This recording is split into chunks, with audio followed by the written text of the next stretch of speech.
momento, de um abuso ou uma outra situação traumática, um acidente, talvez que a pessoa, em algum momento teve, e aquilo ela fica dentro dela, lendo e relendo, ela fica dentro dela trazendo toda vez aquela experiência de tristeza, sabe, de angústia. Ela fica lembrando daquilo, e mesmo que aquela situação já aconteceu há tantos anos atrás, ela não consegue se desvencilhar, ela não consegue se desprender, e ela fica lendo e relendo aquilo ali. Como é que ela vai ter o autocontrole? Como é que você, talvez que está vivendo, ou pode ter sinais de depressão, como é que você vai fazer? Primeiro, você precisa entender que esta situação que talvez está prejudicando você hoje, está te fazendo você mais triste, está fazendo você um pouco mais deprimida ou deprimido. Como resolver isso? É entender que a situação que você viveu, primeiro, aconteceu em um tempo da sua vida. Um tempo que você não pode mudar. Por mais triste que possa ter sido, mas você não pode mudar isso. Mas você pode fazer algo. Perdoar. Sim. Por mais difícil que seja, perdoe, porque o perdão, ele libera o teu coração, sabe? O perdão, ele limpa a tua alma. A Bíblia diz no livro de Provérbios que o coração aflito, o coração triste, o coração magoado, o coração machucado, o coração são as emoções, são essas tristezas, ele apodrece até os ossos. Forte isso, que a Bíblia diz, muito forte. Então, quando você carrega isso dentro de você, você está se machucando, você mesmo está se prendendo, você está colocando em algumas cadeias. Nessa noite, ou nesse momento que você está assistindo esse vídeo, em nome de Jesus Cristo, que você seja livre dessas cadeias, que você seja liberto dessas cadeias, em nome de Jesus. Qual outra consequência de não ter o autocontrole? Transtorno de ansiedade, pensamentos suicidas. Em alguns casos muito graves, a pessoa começa a se mutilar, aquela pessoa começa a se cortar.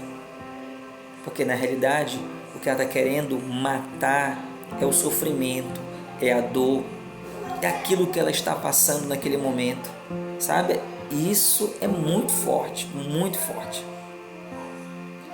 Mas o que eu quero te ensinar agora também como princípio bíblico? O princípio bíblico de João, capítulo de número 8, João, capítulo de número 8, no versículo 1 ao versículo de número 11, onde Jesus, ele passa um momento muito difícil. A Bíblia diz que os fariseus, os religiosos, eles trazem uma mulher. A Bíblia diz que ela foi pega em adultério, e elas chegam diante do Senhor Jesus. Elas chegam diante do Senhor Jesus e elas começam a dizer para ele: Jesus, essa mulher foi pega em adultério. Na lei de Moisés está escrito e está dito assim, que tais mulheres devem ser apedrejadas. Isso mesmo, elas devem ser apedrejadas. E tu, o que tu dizes, Jesus? Pare para pensar, o que Jesus tinha a ver com aquela situação?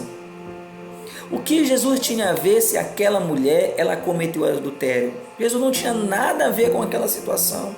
Jesus não tinha nada a ver com aquele problema.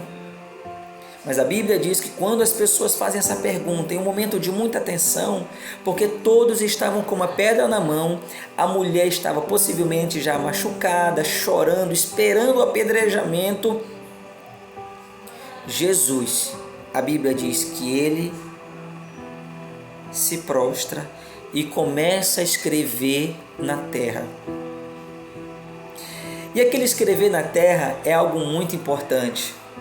Eu não estou aqui para dizer o que Jesus estava escrevendo na terra. Não é o meu propósito. Mas eu acredito que naquele momento Jesus estava fazendo algo muito importante que eu quero te ensinar. Número 1, ele parou e pensou. Ele fez uma análise de toda aquela situação. Eu imagino que naquele momento ele deve ter pensado: por que eles trouxeram essa mulher aqui? O que eu tenho a ver com esse problema? Por que eles querem uma resposta minha? Ou seja, ele não responde de ímpeto, ele para, pensa e analisa toda aquela situação. Isso faz algum sentido para você? O que aconteceria na sua vida, ou quais consequências teriam na sua vida se você, em momentos de estresse, em momentos de uma ação de alguém agressiva contra você, você parasse e pensasse antes de falar e antes de agir? Você sabia que muitos problemas poderiam ser resolvidos? Muitos problemas do seu dia a dia poderiam ser resolvidos simplesmente se você parasse e pensasse, analisasse a situação como um todo antes de tomar uma decisão, antes de tomar uma atitude, antes de falar algo. Jesus, ele para e ele pensa o que ele vai falar e o que ele vai fazer, porque todas as pessoas estão querendo e buscando nele uma resposta. Então, ele para e pensa. Segundo, ele começa a ler e digerir toda aquela situação e começa a ter um entendimento e uma compreensão que é capaz, isso mesmo, todos nós somos capazes de agir como Jesus, tá? Todos nós somos capazes de agir como Jesus, diante das situações de conflitos, diante das situações de estresse, diante das situações de conflitos, todos nós somos capazes de agir como Jesus, basta nós querermos. Isso mesmo, nós precisamos querer agir como Jesus. Grave isso. Não pensa que vai cair ou vai vir um anjo do céu e falar: olha, agora você vai ser assim. Não, é um desenvolvimento todos os dias. É quando acontecer as situações, você lembrar dessa palavra e falar: eu vou respirar fundo, eu vou parar, eu vou pensar, eu vou entender toda essa situação. A terceira coisa que Jesus faz, ele acalma as suas emoções. Você já acalmou as suas emoções hoje?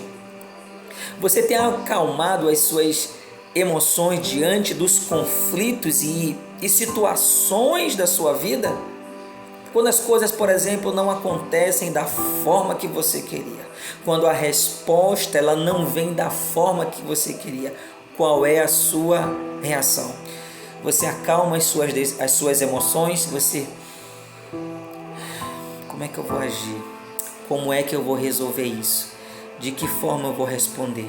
Porque quando você para e pensa, analisa toda a situação e você acalma as tuas emoções, você vai fazer como Jesus. Diante daquela situação de tanto conflito, de tanta tensão, porque o que estava em jogo ali era a vida de uma mulher que cometeu um erro. Sim, ela cometeu, ela praticou o adultério, ela cometeu um erro. Eu não estou aqui dizendo que ela não cometeu ou querendo falar, não, ela cometeu um erro, ou seja, o que estava ali em questão era a vida daquela mulher. Mas Jesus, porque ele parou, analisou e acalmou essas emoções, ele lembrou de algo também que estava escrito na lei de Moisés. Nessa mesma lei de Moisés que diz que tais mulheres deveriam ser apedrejadas, diz também que tanto o homem quanto a mulher deveriam ser apedrejados. Se você ler João capítulo 8, você vai ver que o homem não está ali, só está a mulher. Bom, cadê esse homem? Você entendeu? Jesus, com muita sabedoria, ele encontrou uma brecha na lei. Ele disse: cadê o homem que não está aqui, só está a mulher?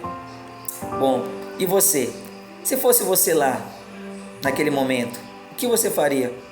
Você talvez diria: não, se está escrito na lei, então apedreja a mulher. E você seria culpado daquela mulher ser apedrejada. Sabe por quê? Porque você não entendeu o que estava escrito. Quantas vezes agimos de forma errada